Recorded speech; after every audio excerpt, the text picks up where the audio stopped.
Have you ever noticed that the most beautiful sound in the world isn't a song or a voice, but a specific kind of silence? It's the silence that happens the moment you close your front door after a long day. It's that audible exhale your soul makes when you realize that for the next few hours, nobody needs you to be a version of yourself that you're not. You don't have to be the productive employee, the charismatic friend, or the polite neighbor. You just get to be. If you're the person who feels a genuine sense of relief when a Friday night plan falls through, if your happy place involves a specific chair, a worn-out sweater, and a world that stops making demands, you've probably felt the sting of being misunderstood. Society has a lot of labels for us: antisocial, hermit, boring. But what if I told you that your love for staying in isn't a retreat from life? What if it's actually the way you preserve it? Today, we aren't just looking at why we stay in, we're looking at the rich psychological landscape of the homebody. We're going to talk about the biology of your peace, why your inner world is so vivid, and how to finally stop apologizing for the way you recharge. Welcome home. Let's dive in. To understand the homebody, we have to look at the nervous system. Psychologists often talk about optimal arousal levels. Every one of us is born with a baseline for how much stimulation our brain can handle before it stops being fun and starts being painful. Think of it like a cup. For some people, the classic extroverts, their cup is huge and it's mostly empty. They need the noise of the world, the music, the crowds, the high-stakes conversations, just to feel level.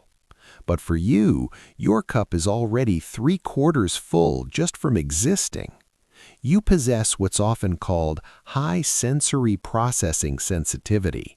It means your brain doesn't just see a room, it processes the flickering of the fluorescent light, the subtle tension in a coworker's voice, the smell of the rain on the pavement, and the 3 different conversations happening behind you. When you say, "I'm tired," you don't usually mean your muscles are sore. You mean your processing center is overloaded. Staying home isn't about being afraid of the world. It's nervous system regulation. It's the act of letting that cup drain so you have room for life again tomorrow. When you're in your sanctuary, your brain finally shifts out of scan mode and into rest mode. And in that rest, something incredible happens. You start to hear your own thoughts again. There is a psychological weight to being visible. In the outside world, we all wear a social mask. It's a survival tool. We manage our impressions, we filter our reactions, and we stay on to fit the rhythms of the people around us. But this masking is expensive. It costs energy, focus, and most importantly, it costs a bit of our authenticity. The home is the only place where the mask is allowed to dissolve. Think about the feeling of being alone in your space. There is no audience. There is no judgment. You don't have to wonder if you look okay or if you said the right thing. This is what psychologists call a low-threat environment. When the threat of judgment is removed, your internal self-presence expands. You become visible to yourself. Have you ever noticed that you get your best ideas in the shower or while staring out your window? It's because your brain isn't busy managing how other people see you. It can finally focus on how you see the world. Value add. If you've been feeling guilty for wanting to be alone, try to reframe it.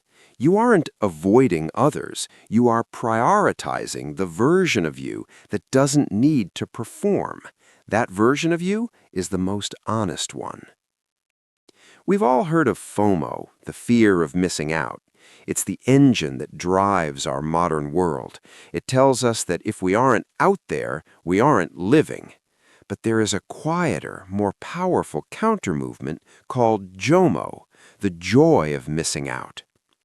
JOMO is the realization that everything is usually too much. It's the wisdom of knowing that you would rather have one deep, meaningful conversation with a close friend on your couch than 50 shallow interactions at a crowded event. People who love staying home often have a high introspection score. Your inner world is so vivid, filled with memories, dreams, and ideas, that you don't need the world to entertain you. You are your own best company. There's a beautiful paradox here. Because homebodies spend so much time in reflection, they often have higher levels of emotional intelligence. They don't just feel emotions, they sit with them, they process them, they learn the language of their own hearts.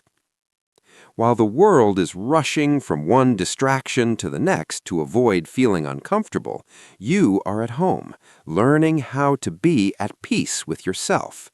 That isn't missing out, that's winning. Depth over breadth. How homebodies love.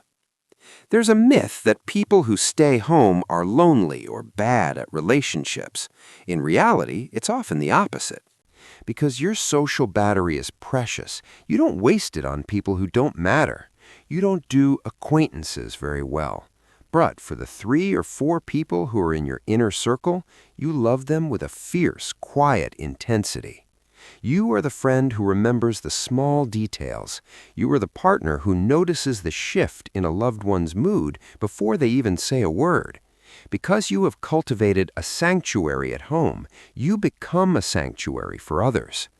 When you invite someone into your home, it's not just an invitation to a physical space, it's an invitation into your peace.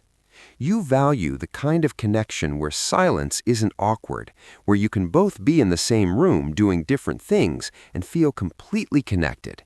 That is the highest form of intimacy. It's presence, not performance. So, the next time you feel that familiar guilt creep in, the next time you feel boring for choosing a book over a bar, I want you to remember this. You aren't missing out on life. You are experiencing it at a different frequency. You are the observer, the dreamer, the person who notices the way the sunlight hits the wall at 4 p.m. You are the person who knows that nothing is often the most important thing to do. The world is loud enough. It needs people who know how to be quiet. It needs people who have a home inside themselves, so that when they finally do step out, they bring a little bit of that calm with them. Don't apologize for your sanctuary. Don't apologize for your peace. Because at the end of the day, no matter how far we travel or how much we achieve, we are all just looking for a place where we can finally take off the armor and be ourselves. You've already found yours. If you're watching this from your favorite spot at home right now, tell me, what is the one ritual, the coffee, the music, the lighting, that makes your space feel like a sanctuary? Let's build a Homebody manifesto in the comments. And if you're still feeling that pressure to always be on, I've put together a video on the art of saying no without guilt. It's the perfect companion for your next night in. Click here to watch it and stay peaceful.